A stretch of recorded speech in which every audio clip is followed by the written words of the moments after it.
Hello, my name is Schilcher, and today I'm going to present the paper of diamonds, rings, and bracelets. Local values of the response parameter can increase the synchronization probability in bias-coupled oscillators. This paper was written by Arke Vogell, Jorge F. Schmidt, Bettstetter, and myself. We are at the Institute of Networked and Embedded Systems at the University of Klagenfurt in Austria. Synchronization is a phenomenon that happens in nature in many different examples. In synchronously blinking fireflies, rhythmically beating heart cells, or in magnetism. Inspired by this, engineers took over the basic concepts behind this phenomena and transferred them to wireless networks and robotics. It has the advantage of being fully distributed, resilient to disturbances, and robust against failing devices. But what is synchronization exactly?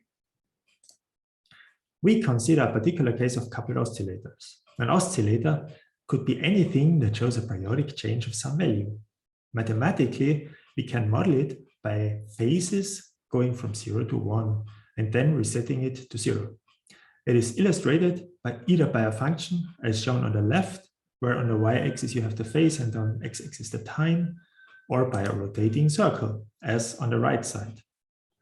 Every time the phase is reset to 0, the oscillator emits a pulse, which is aimed for the other oscillators, and we call that the coupling. When an oscillator emits a pulse, it is received by the others. Like in this example here, when the left sends a pulse, it is received by the right oscillator. The oscillator then reacts to the pulse by changing its own phase, setting it closer to 0. Let's have a look.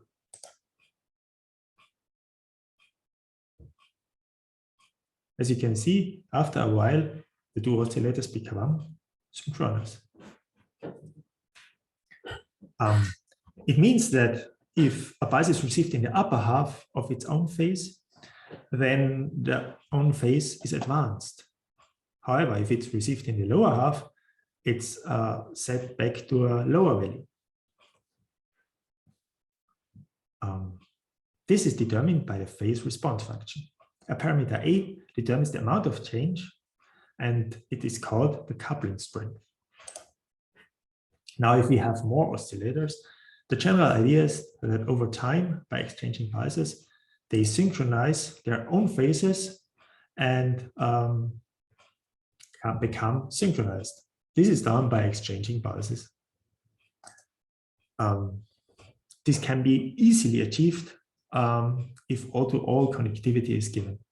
But also it works if the connections are based on a network or on a graph, as long as the graph is connected, of course. However, in the latter case, synchronization cannot always be guaranteed.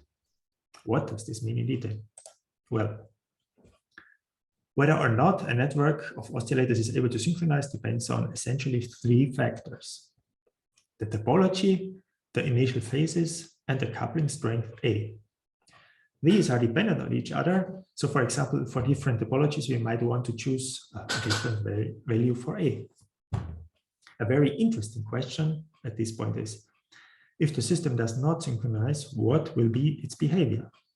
We identify two possibilities of non-convergent behavior: the deadlock and the periodic state. At the deadlock, at least one node receives enough pulses while being at its inhibitory state so that it never can advance far enough to fire. This is by definition, of course, a non-synchronized state. In contrast, in a periodic state, all oscillators fire regularly, but not in synchrony. Instead, the pulses form a regular pattern that repeats itself over and over again, but never reaches synchrony. Now, we are interested in how often these possibilities occur. So we define the synchronization probability as the probability that for a given network and a given value A, the network synchronizes with random initial phases. So the probability space is basically the space of all the phases at the beginning of the exchange of pulses. Similar probabilities are defined, of course, for deadlock and periodic states. In our previous publication, that is cited on the lower side of the slide, we analyzed star graphs as the simplest type of graph that shows deadlocks. This was published in 2020 in Physical Review E.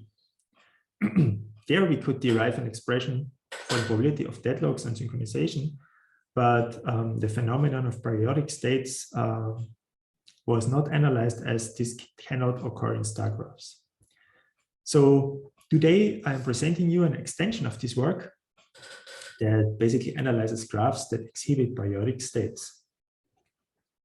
In particular, we are going to look at three types of graphs. Firstly, the ring, which is the simplest graph that enables periodic states, but it cannot exhibit deadlocks. Secondly, as shown in the middle, we look at diamond graphs, which can actually exhibit both deadlocks and periodic states. And finally, as depicted on the right side, we look at a combination of the other two graphs, which is the so-called diamond bracelet. This is the most complex graph that we are going to analyze in this work. Coming to the results of this study, we can see that when we plot the synchronization probability on the y-axis and the coupling strength parameter A on the x-axis, we see different behavior for the different types of graphs. For the ring graph on the left side, we can see that periodic states are particularly likely for low A.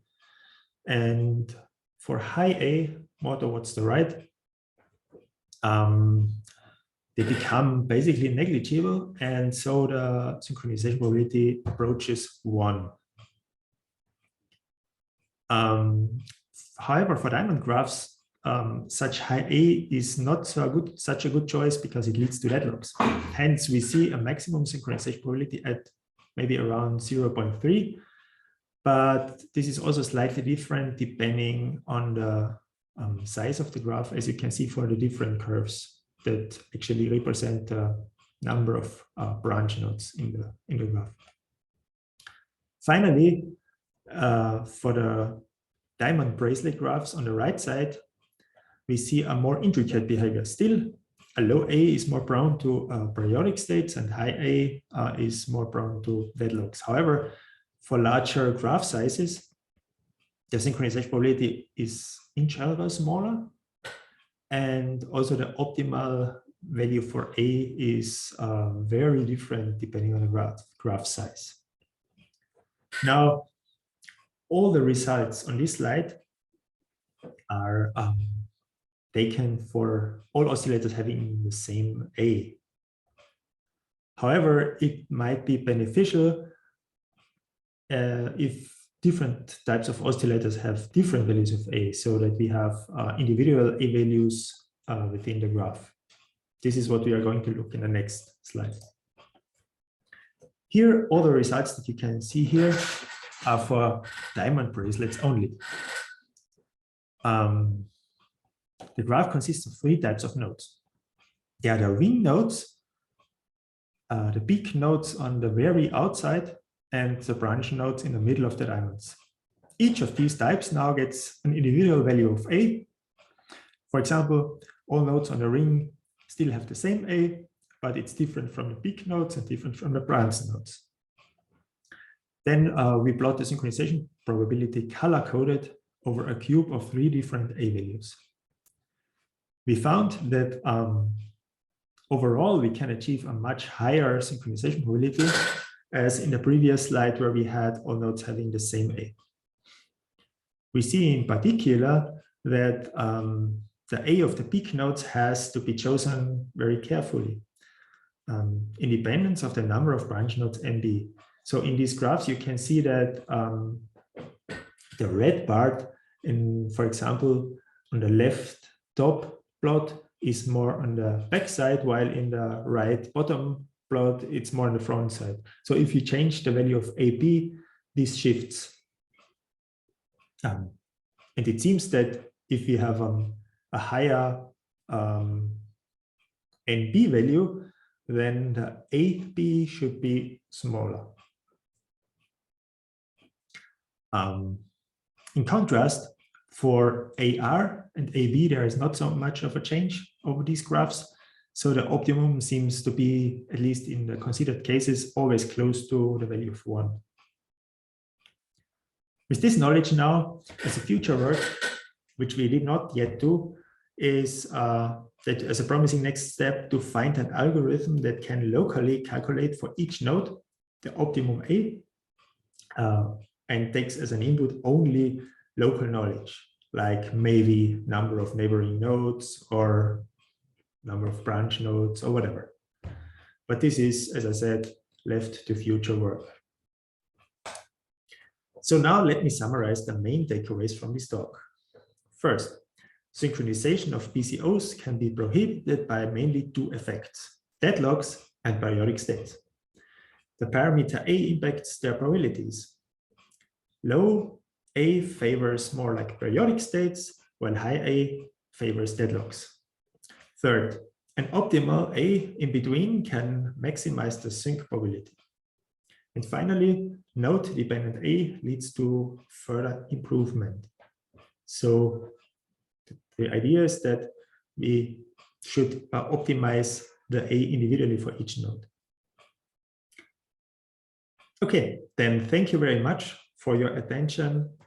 And if you have questions, please send them to my email address, and I promise to respond as quickly as I can.